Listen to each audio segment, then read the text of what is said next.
ಮಂಗಳೂರಲ್ಲಿ ಗಾಂಜಾ ಮಾರಾಟಕ್ಕೆ ಯತ್ನಿಸುತ್ತಿದ್ದ ವಿದ್ಯಾರ್ಥಿನಿ ಅರೆಸ್ಟ್. 35 ಲಕ್ಷ ರು ಮೌಲ್ಯದ ಗಾಂಜಾ ವಶಕ್ಕೆ. ಮಂಗಳೂರಲ್ಲಿ ಹೈಡ್ರೋವಿಡ್ ಗಾಂಜಾ ಮಾರಾಟಕ್ಕೆ ಯತ್ನಿಸುತ್ತಿದ್ದ ಬಿಸಿಎ ವಿದ್ಯಾರ್ಥಿನಿಯನ್ನು ಬಂಧಿಸಿ 35 ಲಕ್ಷ ರು ಮೌಲ್ಯದ 1.42 ಕೆಜಿ ಗಾಂಜಾ ವಶಪಡಿಸಿಕೊಳ್ಳಲಾಗಿದೆ.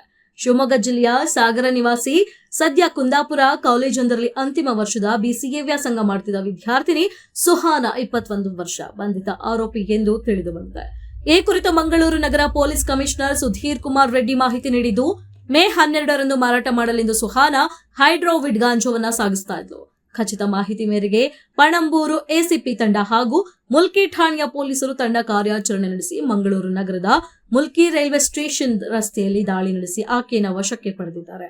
ಅವಳ ಬಳಿ ಇದ್ದ ಸುಮಾರು 35 ಲಕ್ಷ ರು ಮೌಲ್ಯದ ಸುಮಾರು 1 ಕೆಜಿ 42 ಗ್ರಾಂ ಹೈಡ್ರೋವಿಡ್ ಗಾಂಜಾ ಮಾದಕ ದ್ರವ್ಯವನ್ನ ವಶಪಡಿಸಿಕೊಂಡಿದ್ದಾರೆ. ಜೊತೆಗೆ ಕೃತ್ಯಕ್ಕೆ ಬಳಸಿದ ಮೊಬೈಲ್ ಫೋನ್ ಮತ್ತು ಇತರ ಸೊತ್ತನ್ನ ಸಹ ವಶಪಡಿಸಿಕೊಳ್ಳಲಾಗಿದೆ. ಈ ಮಾದಕ ದ್ರವ್ಯವನ್ನ ಆರೋಪಿತೆ ಚೆನ್ನೈನಿಂದ ತರಿಸಿಕೊಂಡು ಮಂಗಳೂರಿನಲ್ಲಿ ಮಾರಾಟ ಮಾಡ್ತಾ ಇದ್ಲು. ಆರೋಪಿತೆಯ ವಿರುದ್ಧ ಮುಲ್ಕಿ ಪೊಲೀಸ್ ಠಾಣೆಯಲ್ಲಿ ಅಕ್ರಮ ಕ್ರಮ ಸಂಖ್ಯೆ 32/2026 ಕಾಲಂ 8C 20B ರಂತೆ ಪ್ರಕರಣ ದಾಖಲಿಸಿಕೊಳ್ಳಲಾಗಿದೆ ಎಂದು ಕಮಿಷನರ್ ತಿಳಿಸಿದ್ದಾರೆ.